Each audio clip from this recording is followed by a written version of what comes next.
Good morning दोस्तों। आज modern history का 14वां लेक्चर है। 1 से 13 तक लेक्चर पढ़ा दिया हूँ। अगर आप नहीं देखे हैं तो आप प्ले लिस्ट में जाके देखिए प्लीज़। और आप आगामी आने वाले यूपी पीसीएस प्री जो 17 मार्च को प्रस्तावित है, बिहार शिक्षक भर्ती 3.0, उसके लिए भी इम्पोर्टेंट है। और बीपीएससी जो सितंबर में होने वाली है 30 सितंबर को प्री, उसके लिए भी इम्पोर्टेंट है। और जितने भी आगामी आने वाली एग्ज़ाम है सब में तो मॉडर्न हिस्ट्री अच्छा खासा क्वेश्चन पूछा ही जाता है। तो मैं पिछले वीडियो में पढ़ा दिया था वित्तीय पूंजीवाद का तृतीय चरण में पढ़ा दिया था। आज पढ़ा रहा हूँ भू राजस्व व्यवस्था। भू राजस्व व्यवस्था 1757 में प्लासी के युद्ध की सफलता के बाद कंपनी को बंगाल के नवाब मीर जाफर से 24 परगने, कहाँ थे 24 परगना, बंगाल में था, 24 परगने की जमींदारी प्राप्त हुई। भू राजस्व व्यवस्था 1757 में प्लासी युद्ध की सफलता के बाद कंपनी को बंगाल के नवाब मीर जाफर से 24 परगने की जमींदारी प्राप्त हुई। 24 परगने कहाँ है? बंगाल में है, याद रखिएगा। बक्सर का युद्ध कब होता है? 22 अक्टूबर 1764 को हो जाता है। बक्सर का युद्ध 22 अक्टूबर 1764 को हो जाता है। बंगाल के नवाब मीर कासिम, अवध के नवाब शुजा-उद-दौला, मुगल बादशाह शाह आलम द्वितीय, ये तीनों लड़ रहे थे किससे? हेक्टर मुंडो के विरुद्ध। ये तीनों हार जाते हैं। इन तीनों को हेक्टर मुंडो ने हराया। इन तीनों को किसने हरा दिया? हेक्टर मुंडो ने हरा देता है। किसको हरा देता है? मीर कासिम को, शुजा-उद-दौला को और शाह आलम द्वितीय को हरा देता है। बक्सर का युद्ध होता है 22 अक्टूबर 1764 को। इसमें कौन कौन हार जाता है? बंगाल के नवाब मीर कासिम, अवध के नवाब शुजा-उद-दौला, मुगल बादशाह शाह आलम द्वितीय, ये तीनों हार जाते हैं किससे? हेक्टर मुंडो से।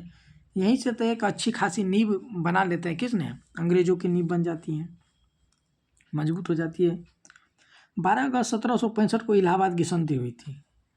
इलाहाबाद की संधि, बक्सर का युद्ध 22 अक्टूबर 1764 को मैच करने के लिए दे दिया जाता है पीसीएस एग्जाम में।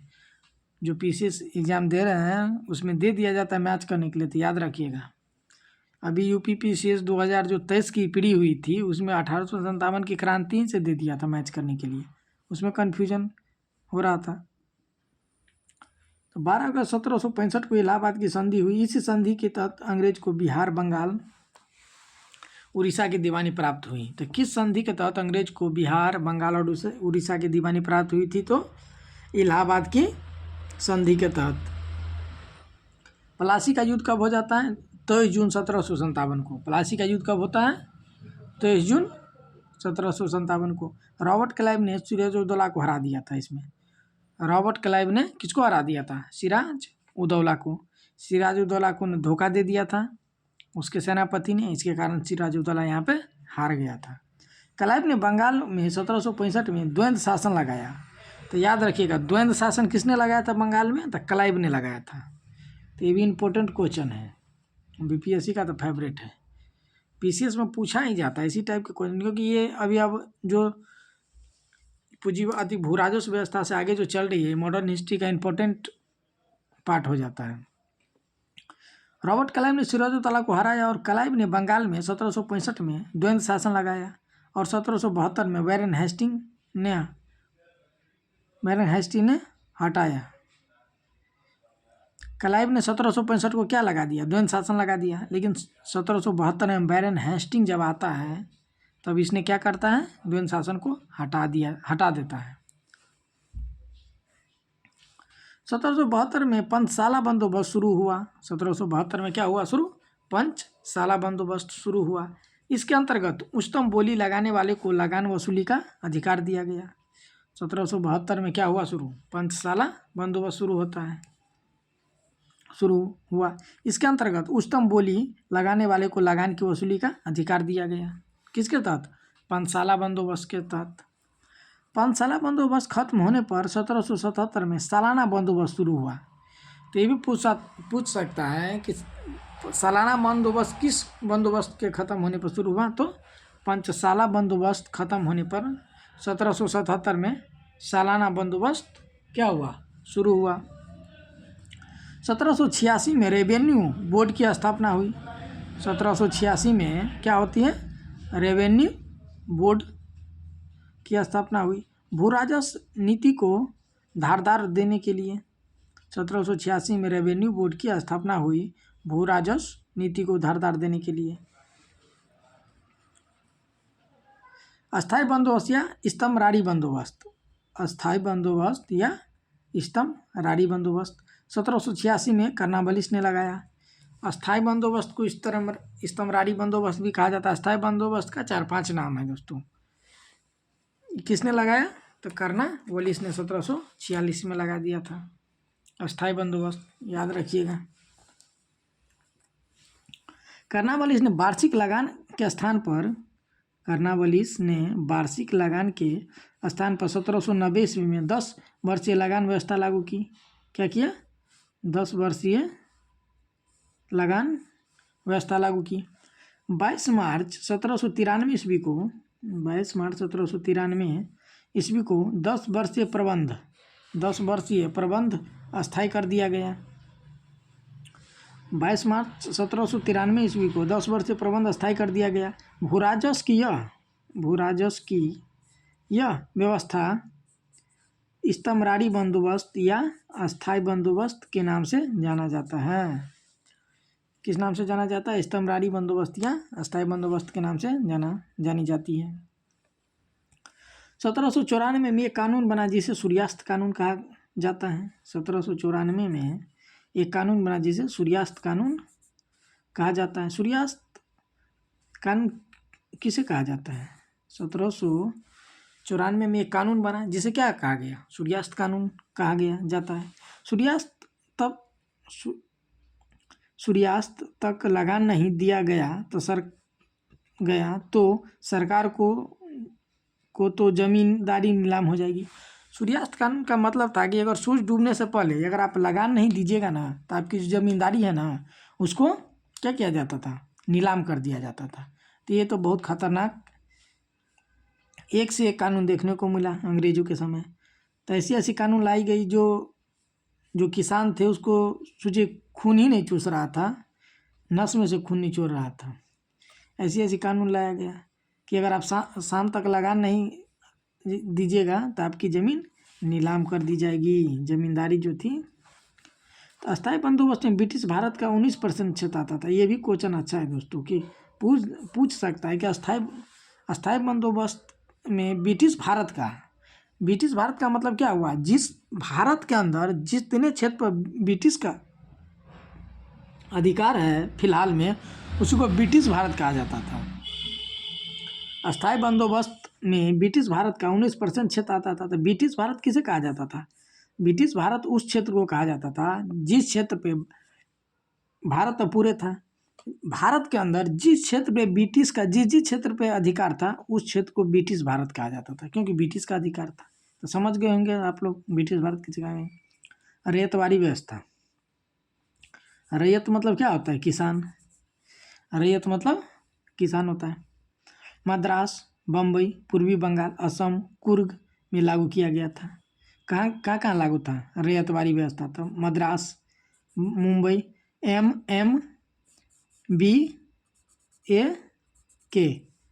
MMBAK, मद्रास, मुंबई, याद रखिएगा। बंगाल में पूर्वी बंगाल जो आज बांग्लादेश के रूप में है। तो मद्रास, मुंबई, पूर्वी बंगाल, असम और कुर्ग में रैयतवाड़ी व्यवस्था लागू की गई थी। इस व्यवस्था के अंतर्गत ब्रिटिश भारत के 51% आता था। ब्रिटिश भारत तो मैं बता दिया था। ब्रिटिश भारत उस क्षेत्र को कहा जाता था जो भारत के अंदर जिस क्षेत्र पे ब्रिटिश का अधिकार था उस क्षेत्र को ब्रिटिश भारत कहा जाता था। मान लीजिए कि देख लीजिए, मैंने ऐसे हो गया भारत का मैप ऐसे है। अब मान लीजिए कुछ क्षेत्र पे जैसे बिहार है, जैसे यूपी है, तो कुछ क्षेत्र के यूपी पे अधिकार है, कुछ क्षेत्र के बिहार पे अधिकार है, कुछ बंगाल पूर्वी बंगाल में अधिकार था। तो जिस क्षेत्र पे भारत के अंदर जिस क्षेत्र पे ब्रिटेन का अधिकार था उसको ब्रिटिश भारत कहा जाता था। तो रैयतवाड़ी व्यवस्था के अंतर्गत ब्रिटिश भारत की 51% भूमि आती थी रैयतवाड़ी व्यवस्था के अंतर्गत। समझ गए होंगे। 1792 में रैयतवाड़ी व्यवस्था बारामहल जिले के पहली बार कर्नल रीड द्वारा बारामहल जिले की पहली बार कर्नल रीड द्वारा लागू की गई थी। तो रैयतवाड़ी व्यवस्था किसके द्वारा लागू की गई थी? तो कर्नल रीड द्वारा लागू की जाएगी एवं मुनरो इसका कट्टर समर्थक था, तो इसलिए कहा जाता है रीड एवं मुनरो द्वारा। लेकिन लागू की गई थी कर्नल रीड ही द्वारा, लेकिन इसका समर्थक था मुनरो, तो इसलिए कहा जाता है कि रीड एवं मुनरो, कर्नल रीड एवं मुनरो कहा जाता है। तो याद रखिएगा कर्नल रीड एवं मुनरो। 1820 में मद्रास में 1820 से 1825 में मुंबई में लागू किया गया यह क्या रेतबारी व्यवस्था। कहाँ लागू किया? 1820 में मद्रास में लागू कर दिया, 1825 में मुंबई में लागू कर दिया गया। सरकार एवं किसान के बीच बिचौलिया वर्ग नहीं था इस समय, सरकार एवं किसान के बीच बिचौलिया वर्ग नहीं था। बिचौलिया वर्ग का मतलब नहीं जानते कि सरकार के जो सरकार है, मान लीजिए तो एक किसान है, मान लीजिए कि ये सरकार है, बिचौलिया एक किसान है, तो बीच में कोई मध्यस्थता करने वाला होता है ना, कि सरकार दे दिया बिचौलियों को कि नहीं तुम मुझे वसूल के किसान से इतने पैसे दो, बिचौलिया को ज़्यादा ही वसूल लेता था, तो बिचौलिया वहीं बीच में काम करते हैं, जो आज भी बिचौलिया होते हैं, देखते नहीं है। भूमि का स्वामित्व किसानों को दिया गया। रेतबारी व्यवस्था में क्या किया गया था कि भूमि का जो स्वामित्व था ना वो किसानों को दिया गया, जिसे वे भूमि का विक्रय कर सकते थे। समझ गए? भूमि का जो स्वामित्व था, भूमि का स्वामित्व किसानों को दिया गया, जिससे वे भूमि का विक्रय कर सकते थे एवं गिरवी रख सकते थे, गिरवी बेच सकते थे एवं गिरवी रख सकते थे।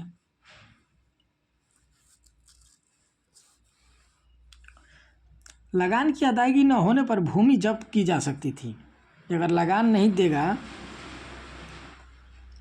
तो भूमि को जब्त की जा सकती थी।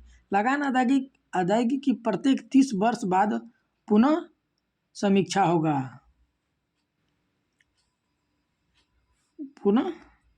पुनर्समीक्षा होगा, पुनर्समीक्षा है, गलती लिखा गया है, समीक्षा की जाएगी। इस व्यवस्था में किसानों को उपज का 1/2 भाग राजस्व के रूप में दिया जाता था। किसमें? रेतबारी व्यवस्था में जो भूमि का मालिक होता था, क्या कौन होता था? किसान ही को दिया गया था। अगर लगान अदायगी नहीं करेगी तो भूमि जब्त कर लिया जाएगा। इसका इंपॉर्टेंट फैक्ट मैं बता दे रहा हूँ। अति 30 वर्ष पर पुनर्समीक्षा की जाएगी। इस व्यवस्था में किसानों का उपज का 1/2 भाग राजस्व के रूप में देना था। तो इंपॉर्टेंट इतने फैक्ट थे। 51% भूमि पर रेतबारी व्यवस्था लागू थी। इसको लागू किसने किया था? हेक्टो एवं मुनरो ने। पूर्ण रूप से कर्नल रीड द्वारा ये लागू किया गया था, लेकिन मुनरो का नाम भी आ जाता है। अब आ जाता है महलबारी व्यवस्था। तो देख लिए आप, रेतबारी व्यवस्था, उसके बाद महलबारी व्यवस्था किसके द्वारा लागू किया गया था? हॉल्ट मैकेंजी के द्वारा 1819 में लागू किया गया था। महलबारी व्यवस्था किसके द्वारा लागू किया गया था? हॉल्ट मैकेंजी के द्वारा। किसके द्वारा? महलबारी व्यवस्था किसके द्वारा लागू किया गया था? हॉल्ट मैकेंजी के द्वारा। 1819 के अपने प्रतिवेदन में इन्होंने महलबारी भूमि व्यवस्था का सूत्रपात किया। 1822 में यह व्यवस्था कानूनी हुई। 1822 में यह व्यवस्था कानूनी हुई। 1837 में कृषि खर्च निकालकर 2/3 हिस्सा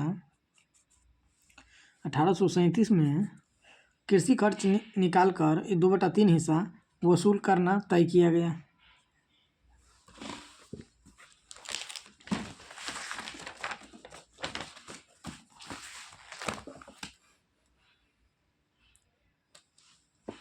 अठारह सौ 55 में यह उपज का 1/2 कर दिया गया। उपज का 1/2 कर दिया गया। इस व्यवस्था के अंदर 30% भूमि आता था। इस व्यवस्था के अंदर, मालवाड़ी व्यवस्था के अंदर कितना परसेंट भूमि आता था? 30% याद रखिएगा भूमि आता था। रैयतबाड़ी के अंदर कितना? 51% भूमि आता था। तो सब याद रखिएगा। रैयतबाड़ी के अंदर 51% भूमि आता। अस्थायी बंदोबस्त के अंदर 19% भूमि। तो तीनों याद रखिएगा। अस्थायी बंदोबस्त के अंदर 19% भूमि आता था, रैयतबाड़ी के अंदर 51% और महलबाड़ी के अंदर 30% भूमि आता था। तो ये सब याद रखिएगा, इम्पोर्टेंट फैक्ट है ना। एग्जाम में मैच करने के लिए भी दे देगा, किसी तरीके से घुमा फिरा के। ददनी प्रथा क्या है ये भी देख लीजिए। ददनी प्रथा क्या है? इसके अनुसार कंपनी के कर्मचारी, ददनी प्रथा के अनुसार कंपनी के कर्मचारी जुलाहो को पेशगी रुपये दे देते थे। जुलाहो को पेशगी रुपये दे देते थे और बदले में एक शर्तनामा लिखवा लेते थे कि वे एक निश्चित तिथि पर निश्चित मात्रा में और निश्चित मूल्य पर कपड़ा दे देंगे। इसी को ददनी प्रथा कहते थे। जो जुलाहो कपड़ा बीनते थे, चाहे कर्मचारी जो कपड़ा बीनते थे, उससे क्या करते थे लोग, एक शर्तनामा लिखवा लेते थे। मान लो एक पेपर पे लिखवा लेते थे, अपने ही लिखता था ये लोग, वो पढ़े लिखे ही नहीं थे उस समय के लोग, तो क्या लिखवा लेंगे उससे। वो खुद से लिख लेते थे एक पेपर पे, शर्तनामा पे, इन लोगों से अंगूठा ले लेते थे कि आपको एक निश्चित मूल्य पे, एक निश्चित समय पे और एक निश्चित मूल्य पे, निश्चित समय पे कपड़ा आपको दे देना है, निश्चित मात्रा में कपड़ा आपको दे देना है। तो बताइए कितनी बढ़िया न्याय होती थी उस समय कि बताइए कि आप कपड़ा बीनते हैं, आपके कपड़े हैं, और आप खुद कपड़ा बीनते हैं, लेकिन आपको ये अधिकार नहीं है कि आप उसका मूल्य डिसाइड कर सकते हैं। आप कब देंगे वो भी निश्चित दूसरे व्यक्ति करेंगे कि आपको कब किस तिथि को कपड़ा देना है। अगर नहीं देंगे तो भी जो पैसा दे रहे वो भी मार दे लेंगे। कभी कभी आजकल भी बाहुबली लोग हैं, धरती पे जन्म लिया है कुछ कुछ जो ऐसे करते हैं। हालांकि उस समय ये सब बहुत मात्रा में होते थे। एक निश्चित मूल्य पर एक निश्चित तिथि को निश्चित मात्रा में आपको देना ही पड़ेगा। ये शर्तनामा लिखवा लेते थे, शर्तनामा। इसी को ददनी प्रथा कहा जाता था। क्या कहा जाता था, जुलाहो के अनुसार जो कर्मचारी होते थे उससे क्या करते थे लोग कि एक शर्तनामा लिखवाते थे, उस पर से अंगूठा लेते थे। अंगूठा पे क्या कहते थे कि आपको एक निश्चित तिथि पे निश्चित मात्रा में और निश्चित मूल्य पर कपड़ा देना है। ये नहीं कि आप अपने मर्जी से हमको कपड़ा देंगे, कभी भी देंगे, ऐसा नहीं चलेगा। इसी को ददनी प्रथा कहते, याद रखिएगा। धन निकासी का सिद्धांत 2 मई 1867 को लंदन में हुई ईस्ट इंडिया एसोसिएशन के बैठक में पढ़े गए लेख इंग्लैंड डेट टू इंडिया में इस मान्यता को प्रस्तुत किया। इस इंडिया में इस मान्यता को प्रस्तुत किया कि अमृत बाजार पत्रिका ने इसका विरोध किया था। किसको, धन निकासी सिद्धांत को किसने प्रस्तुत किया था, विरोध किया था? तो अमृत बाजार पत्रिका ने। अब बताइएगा अमृत बाजार पत्रिका किसके द्वारा निकाला गया था? शशि कुमार घोष के द्वारा निकाला गया था, याद रखिएगा, ये भी क्वेश्चन पूछा हुआ है। तो 2 मई 1867 को लंदन में हुई ईस्ट इंडिया एसोसिएशन के बैठक में पढ़े गए लेख इंग्लैंड डेट टू इंडिया में इस मान्यता को प्रस्तुत किया गया कि अमृत बाजार पत्रिका ने इसका विरोध किया। कृषि का वाणिज्यीकरण, ये क्या होता है? कृषि का वाणिज्यीकरण कंपनी को भारतीय सामान खरीदने के लिए बुलियन का आयात करना पड़ता था। खरीदने के लिए बुलियन का आयात करना पड़ता था। 1833 में अंग्रेज को भारत में भूमि खरीदने के लिए अनुमति मिल गई। 1833 में अंग्रेज को भारत में भूमि खरीदने की अनुमति मिल गई।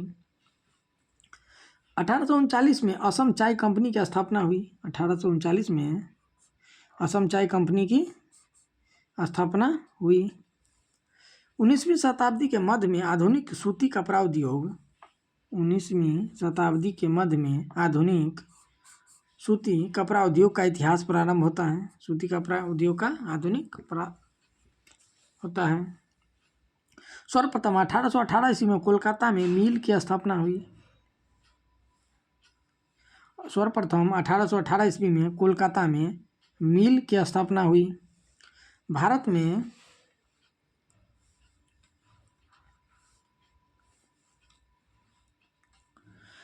में पहला जूट कारखाना सोरापुर बंगाल में लगाया। भारत में पहला जूट कारखाना कहाँ लगाया गया था? तो सोरापुर बंगाल के निकट रिसरा में लगाया गया था। रिसरा।